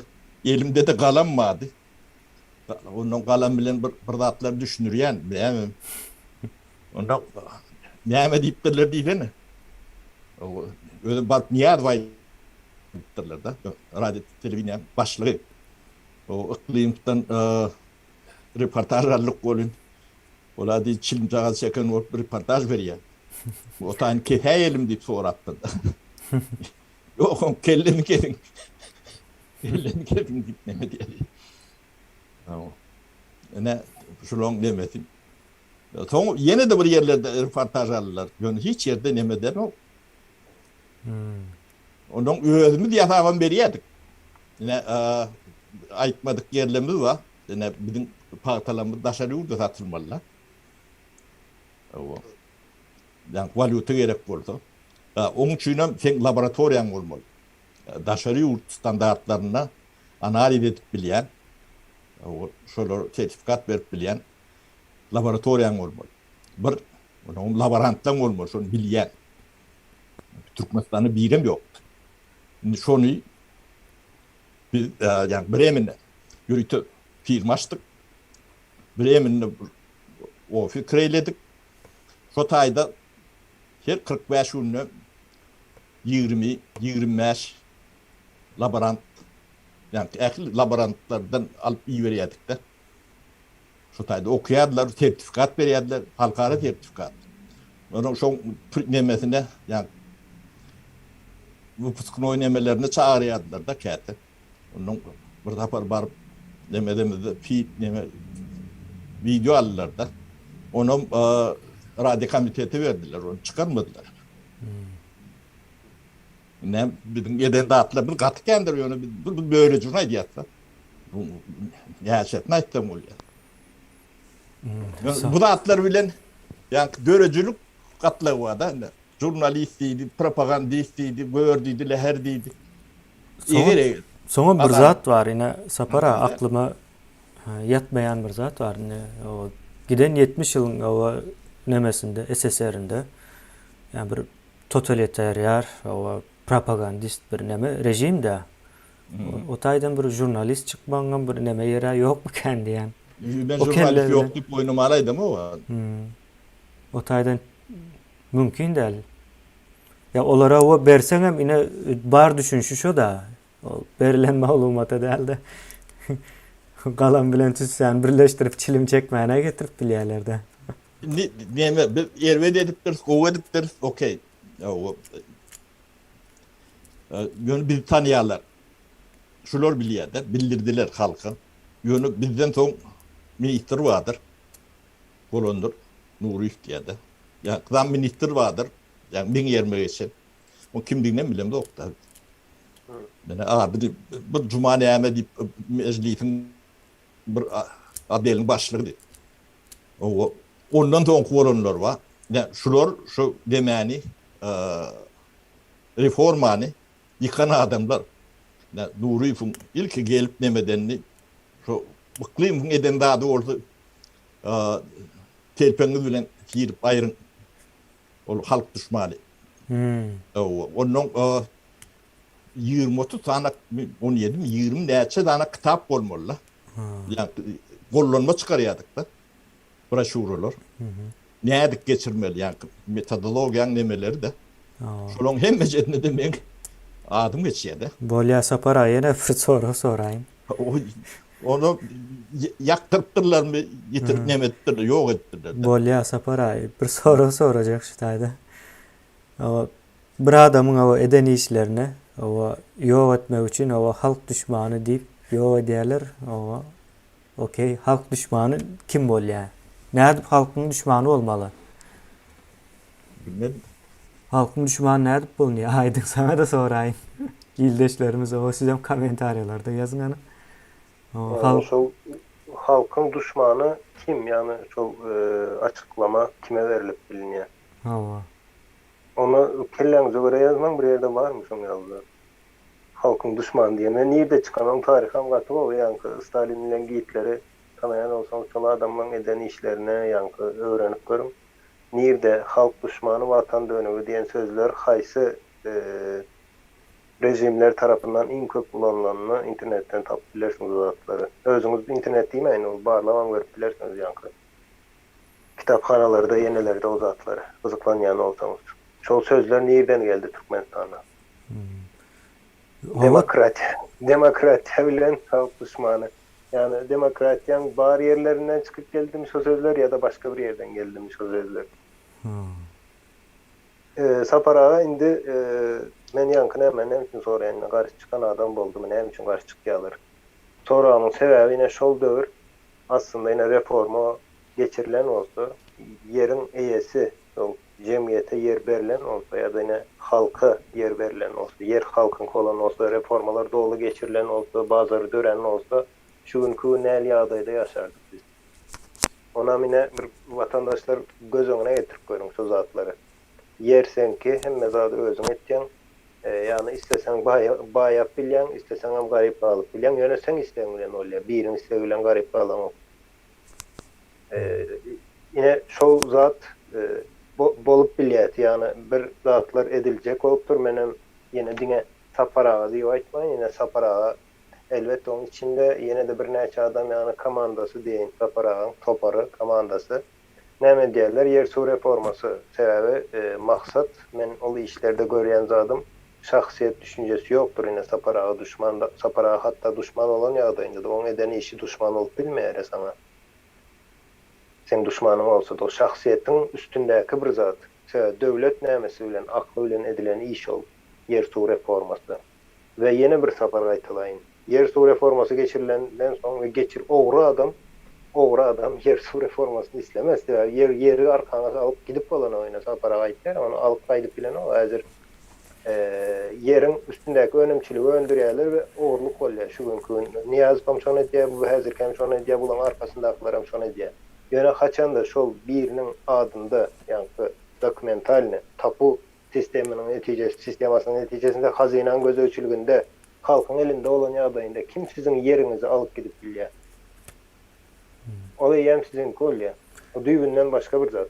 Bolýa indi şol zatı etmedik diýeli. Şol döwür karşı çykdy adamlar düşünmedi, biz hem düşünmedik, bilemiz ok nämedigini. Karşı çykdyk we ettirmedik. Ve neticede şu günkü gün. Yine neticesi. Şu gün entegem memnun näme üçin aýtýan entegem yeri yankı halkın kolmaly diýende karşı çykýanlar var.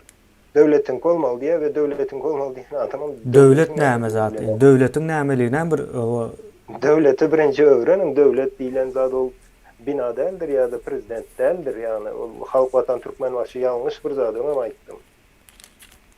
Döwletin kolmaly diýen. o halk watan Halkın kolsa şol diýen döwletin kolýa. Döwlet bir zat aýdaýyn, halkın kolsa men döwleti garanti bir zat diýip göz öňüne getirýäňiz siz. Döwlet in garantili 100% garanti berýäňiz döwlete. Ýalňyşdyr. Hem merde şu zat geçti. Hatta iqtisadiyette de var. Devlet 100% garantidir. Yine devlet bankları 100% garantidir. Devlet bankı 100% garanti olsa SSR deyip bir devlet vardı. Hani? Pulumuz vardır. Ama yine yakın tarih aytken, onun tarih hazır sonku aydal 500 yıl tarih alsan gatı kennemeleri var. Misalları var bunun. Devletin garantisinin näle bolýandygyny. Yani onu yine kapadan bilýär, SSR deyip bir devlet var. SSR deyip devlette sizin yankı birikim nämeleriniz var, hasatlarınız var bankanda. Bankanda diýmeyin, hazinasında diýin.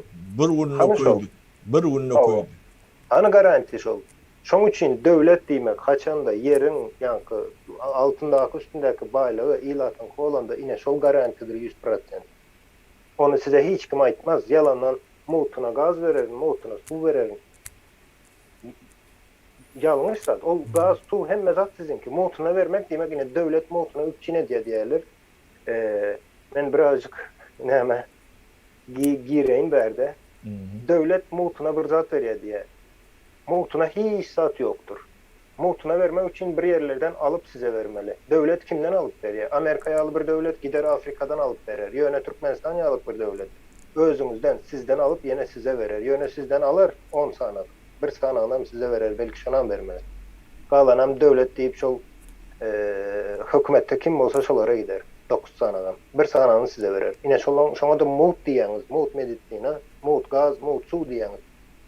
Mut diýilen zat ýok.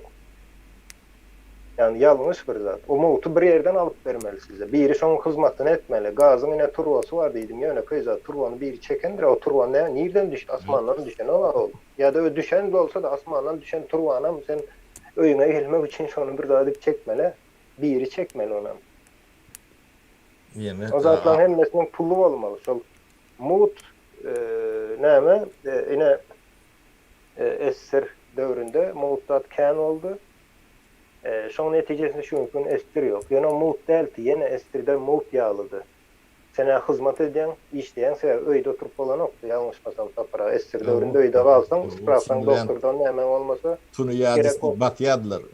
türme wasyalar seni. O näme diýmek? Kulçuluk diýmek. Ýöne şoňa düşünýän adam barmy? Ýok. Biz edil hayvan ýaly ýaşamany öğrenipdir. Ine öýüňde sygyr saklayan sygyry mutdur. Sygyr üçin şoň ýalydyr. Sen sygyr pikir edýär, bula samsyk maňa otun berýär, ýa suwun berýär. Awa aras salat berýär men diýe sıçjan, ol aras salaýar diýem. Ine sygyrlaň düşünjesi bar bolsa şo bardyr. Ondan wärisidir. Sen uly ýaly görýär. Ýöne aslında sen onu sawy ýen, isläni watyňa toýup ýen. Ine mut diýmek. Eger sana da biri hemme zadyň mut üçin edýän bolsa, seni sawy biler, isläni watyp toýup ýen biler. Aydın yine mut towa cennette vardır. O ondan cennete gidip bilsen vardır. Olan geldi. Birikler men şo döwrüň adamlaryň ýagdaýlaryny işine ýolbaşy adamlaryň özüň demesinde biraz gözüňe getirip biler ýalak. O bu hallar getirip bolýarlar. Ine şu wagt prezident yani ornwatarlar zatlar vardır. Hudaý ýalaktyrlar. Ahranaly, yani maşinli, memeli, o eskortly nemet görün. Yine 89-njy 90-njy ýyllar ýadypçylyk çeken bolýardy. Bunu bilmedim. Oňa çekip görün, görümde oktuk bolun ýöne. Yani bize çilim tap verdiği bilýärdi. O çilimem gıt bawa okuyup çilim çeken. Çilimlerine böyle nemet bilen okdular. Tapıp berýärdi. O gidenden gelenden tarýardy.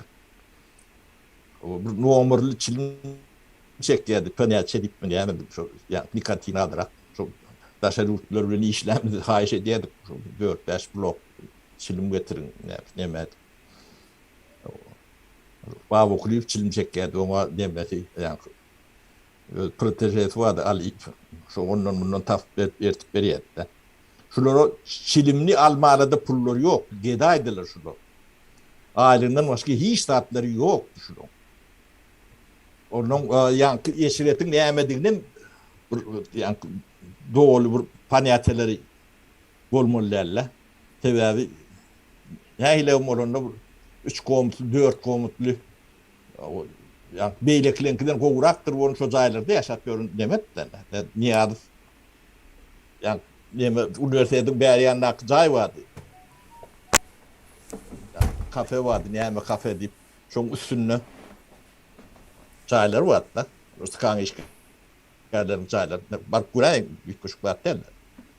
Ahrana da diýilen zat. Bir adam bir adam dogry. Uslovny. Näme gerek ahrana adam. Onun mihman gelýärdi. Garaşsyz bolun. Gatken gelýärdi. Ummasy şu wagtlara Hudaýda. Şonuň hemme iýje işekler bizim üstümizde ötdi. Ýagyr bolluk da şolardy. Ähli iýje işek. Bir döwlet hökümet diýilýärdi. Şonu özü oňoran okdy da. Radan bizim üstümizde dirende ama lakad verir. Bu adam diýip bir tane koyun öldürmeliler. O iyice işlerini tayinlamadılar. O yankı gençlerde bir adamın yüzüne tutarıyalak tarelkası bir ilkası loşkası yok. Alüminyum loşkı. Çemçe alüminyum granyon stakan o kırası uçan tarelka restoranların şoloruyalakta.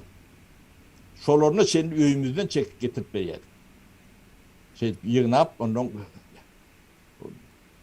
bir yılın içinde nemettik bedev deyip neme vardır aylawda restorancı taşlanan neme düş onu edip verdik.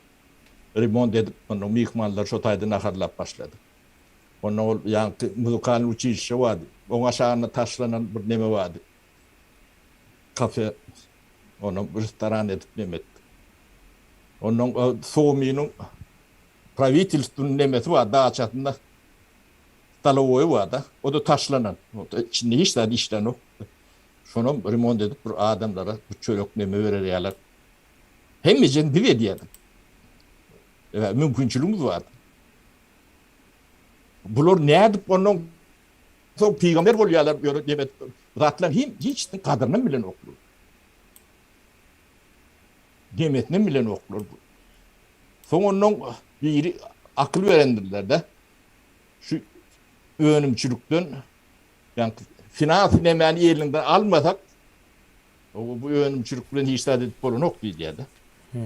Son için birce döröttüler. Birce dörümü demesin tevev şodur. Yani finans patoğu ellerine geçirmek. Oluyor gelip durandır öttüler de. Onun ellerini alan toğumuna çok ördüler ha. Ben yine işten ayrılar bunun ertesi savurluyum ele vardım da. Yani ministre de kâde olan Nuri'yi kutlamalar yani. Katı kuvveti işlediniz, vurup pedlediniz diye de.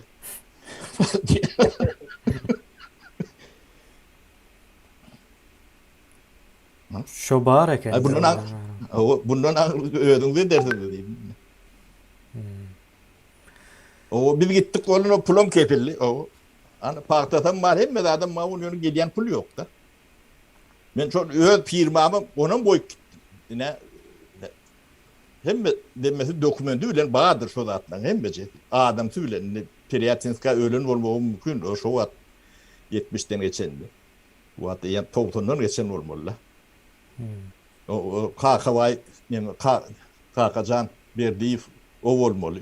Bilekler olmalı. Yani koronadan da attım gitmedik ortalar. Yani şu yani schemasına mı gittik şu işlet duran nemeni.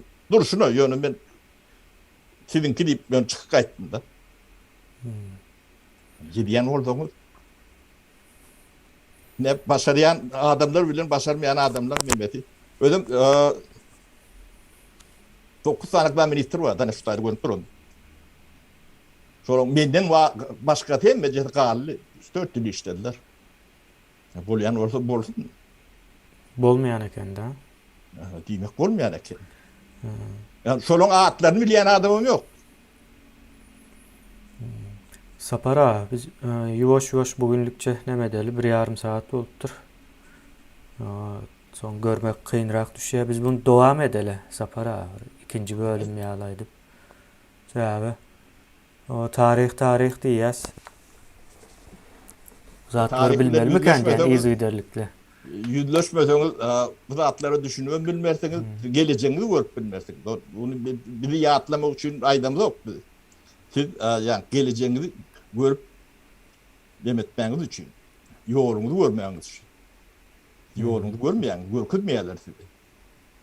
O sizin kellenizi Yanlış yol görkezeyler ama. yanlış görkülürler. O misal için o halkara uğramalardan o kömek nemetmek şu arada kan soranlar oldu da. İlleşler halkara uğramaları o size o diktatörden azat edip bilyen hukuku yoktur yani şunu bir o düşünün. O onlara gidip o derdinizi aytmak, demek o ecizliktir. O men hiç zaten düşünemek, edip bilemek, siz kömek edin deyip kömek edip bilmeyen yere varıp soramak demektir bu. Onun borcum değil. Borcam değil. Hukuku yok. O etme gücü yeten okça zatlar. O her bir o halkara uğrama başka bir devletlerin o içerki işlerine ya da daşarkı işlerine koşulup bilen olsa o dünyada devlet kalmazdı. Hepsi bir yerine girerdi. Siz o zatlara o erteklere o inanma. Özünüze inanmasanız o hiç açanam hiç saadet bilmersiniz. Biz şu hatta o gözümüz yetip dur da o taze Türkmenistan'ı kurup bileceğimize gözümüz yetip dur. O ne hem için o biz gidip peydası olmayacak yerden o kömek soramalı. İki eline o önüne edip Nämämize zerur? Şon ýazatlara da o aldanmak se hakykatdan hukuklary ýok, kömek edip bilmeýärler, isleseler hem edip bilmezler. Neme gemine ben bir hayışım var ne konstruktif fikir etme diýilýär de ya da yani çekeleşende de bir predmet ne konstruktif bolmaly. Yani bunu şahsiyete yani neme etmelerle yani o adam neme diýen bolsa o adyr fakty bolsa aýdyp geçersiň bolun. Yani netije berjek. Yani şoňa konstruktif diýilýär de. Yani predmet yani problema yani yer su reformatı Türkmenistan'ın sütün problematıdır. İn sütün.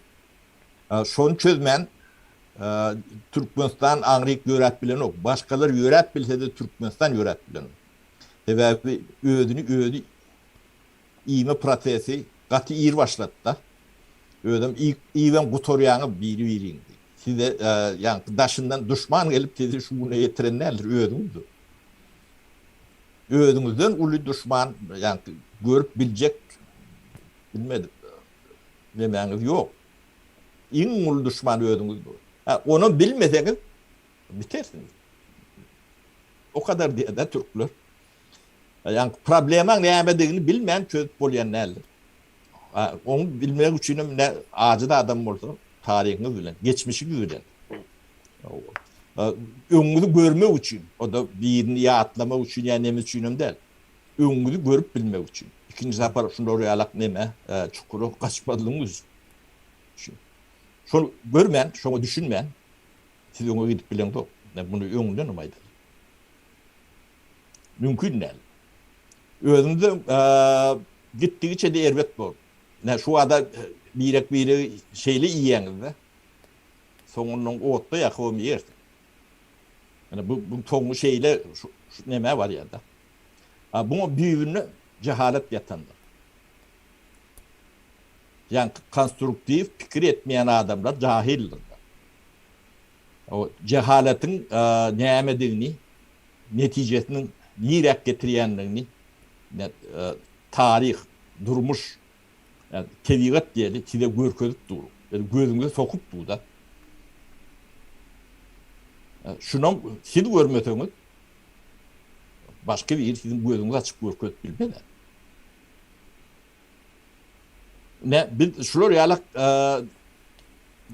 temalar galdyrýarsa, bunu şu teman goluýuny gelip bilýän Türkmen selçendir. Kataadır. Tesin çıkarman düşünüp yatan vardır. Ne olara da yüzlenýän ne bir topar predmetler adam demeleri bilen aýtdyklar. O направлениелер bilen. Şuýda müňlerçe adam vardır. Siz şolun hemmejesini bilýän, gören adamlar. Bu halky cehaletten çıkarmak üçin şol atları dillendirmek sizin borcuňuzdur. Biz näme delilýärdi? Sizin etmeli ladyňyz şolardyr. Siz şu atlara düşünmän Türkmeniň şu başına düşen hupboty çözüp bolan ok. Bolýan olsa çözülür. Gadam gymmatlak gördü. Nevtem gymmatlak gördü.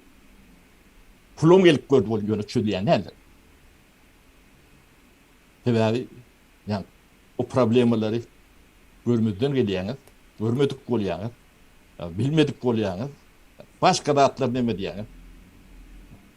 Bunu demetmek üçin korkmaň. O nemede yani sizin nemeňiz kemelmez. Yani käbirde atlary aýdaňyzda nemedeňizi paýlaşdyňyz, baýarsyňyz. Yani men haýyşym şol adamlardan. Bu bir adam iki adam değiller. Müňlerçe. Belki 100 müňlerçe adam şu atlaryň hemmejenin şaýaty. Bunu ýarty ölen bolsa ýarty ölendir. O dünýäge denir. Yani köp böyle bolmaly. Bahadır. O hemmetini görmese ucunu görendir.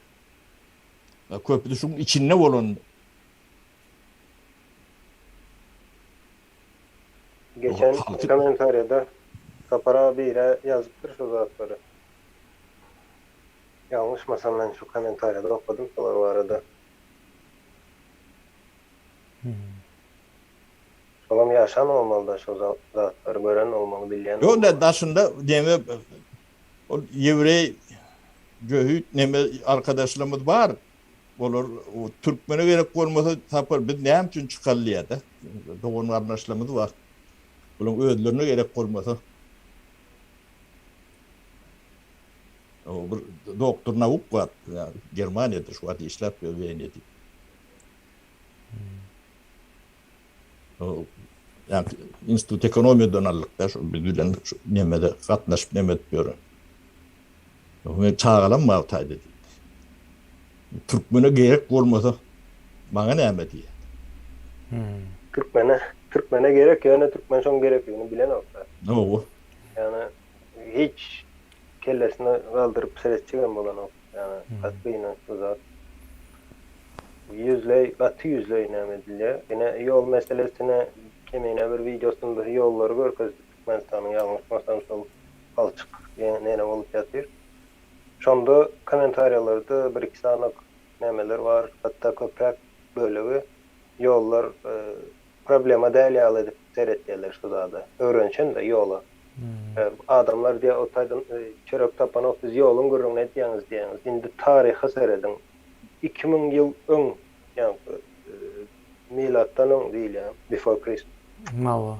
Ne şota gidip şotayda tarihi seyred yol için uruşlar olandır. Rim'in kuruluşuna seyredin yollar vardır. Birinci novatta. Şol yollar entegem bar. Şimdi ben neme diyecek olayım? Yolun olmasa ya da şu gün yine böyle tarihe seyretmek isteyen yok. Ağır zat peydası yok diyelim. Şu gün dünyanın kartası vardır. Açın şotaydan Google Maps'ını. Şondan nerede yaşayan olsanız seyredip görün. Eğer haysam olsa bir yaşayış yerine küçük yol gidiyen olsa sonra şu kartazın birinci görün şu yeri. Sonra özünüz var görün. Ziyaret edin şu yeri.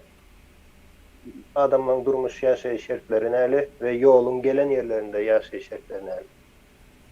Ya da şu gün Suriye seyredip görün belki nämelere seyredip görün. Uruş olyan yerlere seyredip görün. Çotaydaky yolların üstünde näli uruşlar olýar. Yani çakışıklar diýin. Sır Türkmenistan nädip ele geçirenni doğulu nämeň netijesinde demir yol geçendir. Sondan soň köp daha üýtgendir. Nämeler üýtgedi, nämeler boldy. Yoluň nämedigini öwrenim. Yani yol diýende o biz ýöneýre görkezemiz ok. Ören wajyp zat. Onu 2000 ýyl öň adamlar akıl edip bilýär. Ýöne şu gün yol näme çörek diýeniz. Çörek näme? Şonu bir aýdym. Çörek yoldan wajyp zat diýip pikir edýäňizmi? Yolun olmasa çörek olmaýar. Yani çörek diňe garnyňy doýuran bolsa, yol gaty kenzadyny doýurýandyr. Hemme zat yoldan geçýändir. Biz bunu başga bir gün ýene dowam edeli. Kemine ýene Azerbaýjan mysaly iň soňky. Hawa. Ol toprak ýene bizim territoriýamyz ýene arkasında şoň yol ýatandyr. o Hawa Nakçıvan bilen Yol- birleşdirjek boldular hawa. O taýda adamlar ýene yol üçin can berýärler, can alýarlar yol üçin.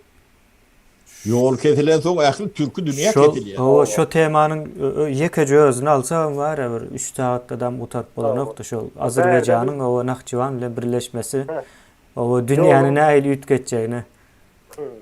Berde biz Türkmenistan içindeki yol problemasyny, ýene olan bir altyapydyr ýene şu yolları görkezýärse, yolları suraty görkezip ekranda video görkezýän, ýene yollaryň problemasy barada gurrun edýän, ýöne şonu aýtýan adam ýok.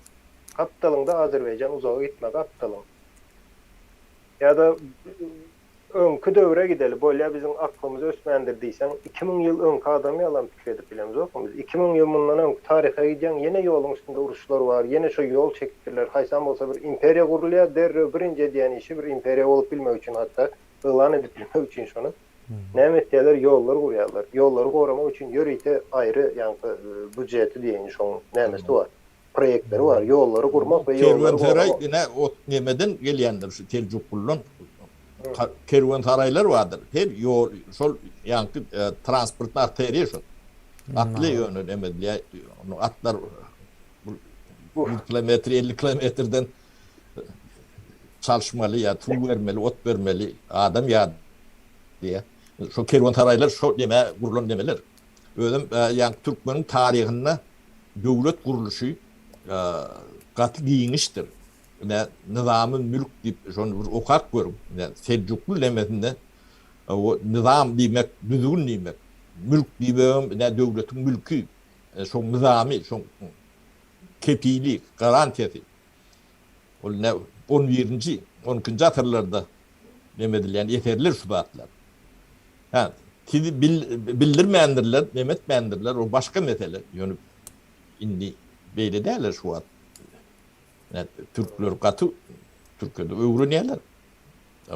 Türk diplomatı yok, Türkmendir. Bizim dememizdir. Siz yani Türkçe bilen yok diye de, yeni dilin bilen yok, yani Orçça bilen. Haydi yakınlığından deme düşünüp bilen yok da. Ne şu post-sovet sindromlarının demesi.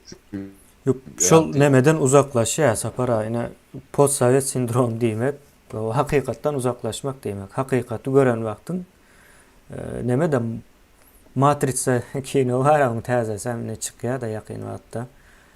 Şu kinodur yani hakikat bilen yalanın arasında tapadı bilmem. O yalan has hakikat nemesine yakınrak bolan yağdayı şu. Propagandada oluyorlar. Ne 40%'ni yani doğru veriyorlar ya 60%'ni onu böyle 40'ını yalan yeme diyorlar da. Ya bunu İslamlık men jurnalist deyip demeden adamdan hem becesi oluyorlar.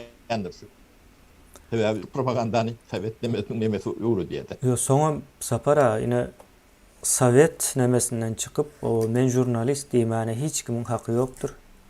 O jurnalistika yoktur. Propagandanın o ösen manipülasyon yani propaganda arkalı manipülasyon edilen bir avtoriter o devletten o jurnalist çıkma mümkün değildi. Yo o demediğim bir noktalar biz yani cemiyetin fikrinin arkitektori yani mimarları yani injinerleri deyip ödlerine katıp gövünleri yetiyordu. Yani haytına demetten yani cemiyeti allap muğlap o şun fikrini kardinir de diyorlar da. Şu deyip demediyenler hem becerem şudur. Yani şu an ekranda 3 tane vardır şunu. Üçtün öblemeti mengeçtir. Yani hayti temadan vurulsun yani taktikası mengeçti. O ne hemen arkitektori olup bilýäňiz özüňde bir seredin ayna. Sapara Tarihine aýdyp bilen yok. Bolanda atlan elementar atlarına aýdyp bilen yok. Sapara biz bu tema son devam edeli. O 2 saate doğru gelýär. Çok uzun olmasın temamız. Doğru illeşler sağ olun. Ustayda o hoşlaşalım. Doğru söyleyin. Size de sağ olun. Sapara sağ olun. O bundan sonra yine de o köprek sorular veririz. Bundan sonra yine şu nemede edeli. Temada. Sağ olun. Sağ olun arkadaşlar. Sapara hakemine sağ olun. İyileşler. Sağ